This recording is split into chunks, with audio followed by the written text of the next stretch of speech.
नमस्कार, मैं हूं अमर उपाध्याय और आपका स्वागत है मेरे YouTube चैनल ब्रेकिंग अमर में। और आज जो शख्सियत हमारे साथ हैं वो दूरदर्शन के जाना माना चेहरा है, हमारे साथ चेतना त्यागी हैं, जो कि एक लंबे अरसे से मीडिया इंडस्ट्री में कार्यरत हैं। तो बहुत बहुत स्वागत है आपका ब्रेकिंग अमर पर। Thank you so much.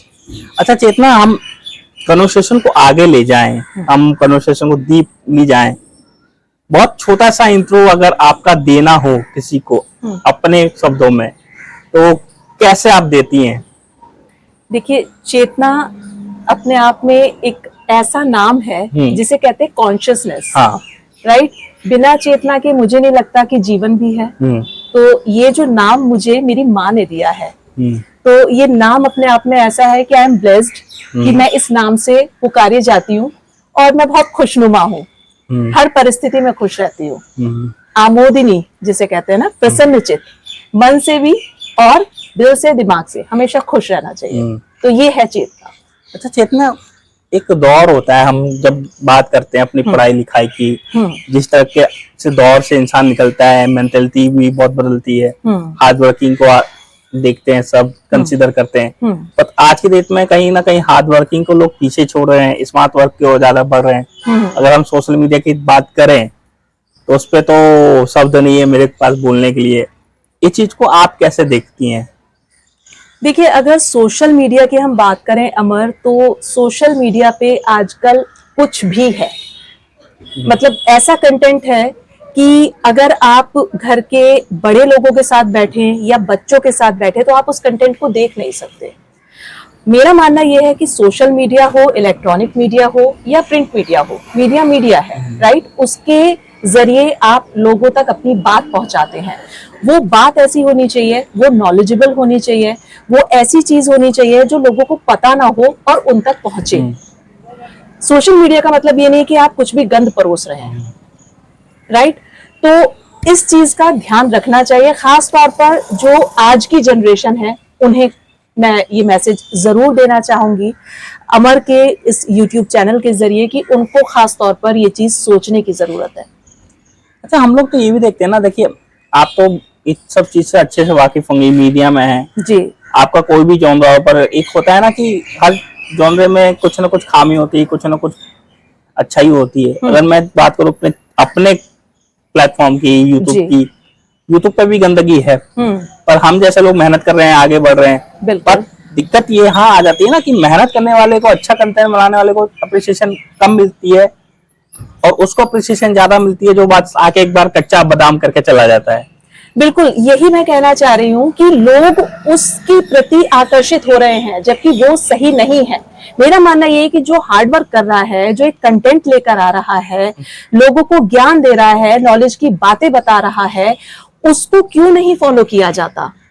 इसका मतलब ये है कि अधिकतर लोग इस तरीके के हो चुके हैं कि वो इस फुहरता को पसंद कर रहे हैं, जबकि ये सही नहीं है, ना उनके लिए ना आने वाली जनरेशन के लिए, राइट। हार्डवर्क अगर आपको करना है तो किसी एक अच्छी सोच के लिए करिए, ऐसे काम के लिए करिए जिससे आपको प्रशंसा मिले, जो आपके खुद के लिए अच्छा हो, जो इस समाज के लिए अच्छा हो। मतलब एक बात ये भी तो है ना चेतना, आप ये देखिए वो तो फोर्थ करके आगे बढ़ जाते हैं, घर खरीद लेते हैं के आप, फिर उनके फॉलोअर्स भी हो जाते हैं, पैसा मोटा आता है।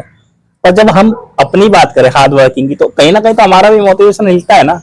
बिल्कुल हिलता है कि भाई हम मेहनत कर रहे हैं, हमें कोई पूछ नहीं रहा। बिल्कुल ठीक बात है, लेकिन मुझे ऐसा लगता है कि यही चीज मैं कहना चाहती हूँ कि लोगों को समझने की जरूरत है। सोच, अगर वो अपने दिमाग में इस समझ को बैठा ले कि हमें इस चीज को नहीं फॉलो करना है, इसको अपनी समाज से हटाकर सही तरफ चलना है, तो जाहिर तौर पर जो हार्डवर्किंग इंसान है, जो मेहनत कर रहा है, वो क्यों नहीं उसको जो है मतलब उसकी प्रशंसा मिलेगी, उसका मेहनताना मिलेगा, जरूर मिलेगा।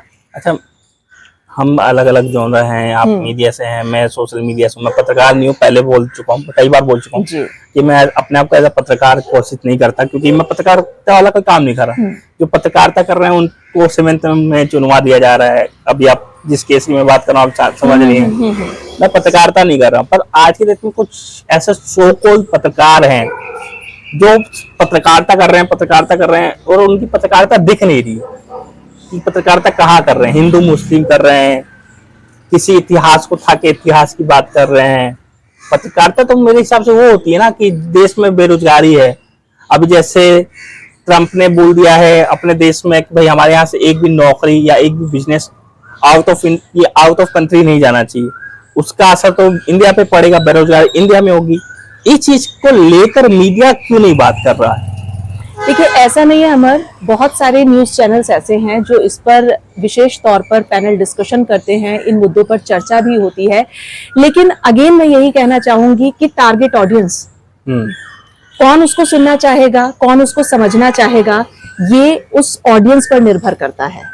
और पत्रकारिता आज भी वही पत्रकारिता है, लेकिन लोगों की सोच जो बदली है, उस सोच को अगर वो समय के साथ लेकर चलेंगे और साथ ही पत्रकारिता के जो अपने नियम हैं उनको लेकर चलेंगे, तो पत्रकारिता आज भी वही है, उसी कायदे कानून में है और बहुत तरीके से चलती है। अच्छा, आप जिस जोनरा में काम करती हैं, दीदी किसान की आप एंकर हैं, कृषि और वातावरण को समझती हैं, आप इतने सारे पैनलिस्ट से आपने इतने वर्षों में कोऑर्डिनेट किया होगा, बात की होगी। अभी जिस तरह के हालात चल रहे हैं, पूरा एटमॉस्फेयर हिला हुआ है, आपदाएं आ रही हैं, कभी भी भूकंप आ जा रहे हैं, जलजला, सनसनी, पेड़ काटने की क्या इंसान विकास कर रहा है या अब विकास की ओर जा रहा है? देखिए, जो सवाल आपने पूछा है ना, इंसान विकास कर रहा है और उस विकास के साथ साथ प्रकृति से भी खिलवाड़ कर रहा है। क्योंकि जाहिर तौर पर जब आप एक विकास की तरफ बढ़ेंगे तो प्रकृति भी डगमगाएगी, क्योंकि कहीं ना कहीं आप उस प्रकृति से छेड़छाड़ कर रहे हैं। आप उत्तराखंड में जाइए, आप देखेंगे कि जितना वहां विकास होता जा रहा है, पहाड़ कट रहे हैं, सड़कें बन रही हैं, तमाम डेवलपमेंट हो रहे हैं, लेकिन आप प्रकृति से छेड़छाड़ कर रहे हैं। और प्रकृति से छेड़छाड़ का सीधा मतलब है कि कहीं ना कहीं आपदाएं तो आएंगी ही। लेकिन हाँ, बस वही है कि विकास जरूरी है। मेरा मानना ये कि वो विकास भी ऐसा हो कि उससे प्रकृति भी ना गड़बड़ाए और आप विकास की ओर भी अग्रसर। अच्छा, ऐसा नहीं लगता कि हमें जितना विकास करना था हमने कर लिया, अब ज्यादा हो रहा है, अब नेचर के साथ खेल हो रहा है हमारा? देखिए, ये डिपेंड करता है कि आपने जो बोला कि नेचर के साथ खेल हो रहा है, नेचर के साथ खेलना आज से नहीं, बहुत पहले से हो रहा है। ये अलग अलग तरीके के इलाकों में अलग अलग तरीके के लोग अलग अलग तरीके की सोच कर रही है। विकास तो कभी खत्म नहीं होता अमर, सच्चाई ये है, विकास हमेशा बढ़ता ही जाता है। जैसे जैसे वक्त बदलता है वैसे वैसे विकास का तौर तरीका बदलता है। माना आपकी बात जो कह रहे हैं कि विकास अलग अलग तौर में अलग अलग तरीके से बढ़ता है। बस मेरे को एक बात बताइए, प्रकृति से विकास तो नहीं होगा। अगर हम कोई सा भी युग उठा लें, सतयुग उठा लें, त्रेता युग उठा लें, या हम द्वापर युग उठा लें, उस समय भी विकास था और आज के विकास से कई गुना ज्यादा विकास था। आज भी एस्ट्रोलॉजी, मतलब जो हमारे पुराने खोज वैज्ञानिक हैं, उनको तो ऐसी ऐसी चीजें मिलती हैं कि वो दिखाती है कि हम जो आज विकास पे हैं वो तो कुछ भी नहीं है। तो उस समय भी विकास था, पर उस समय प्रकृति के साथ खिलवाड़ नहीं हुआ था। मेरा कहने का मतलब ये है कि अगर विकास करना है तो लॉजिक वे में किया जाए ना।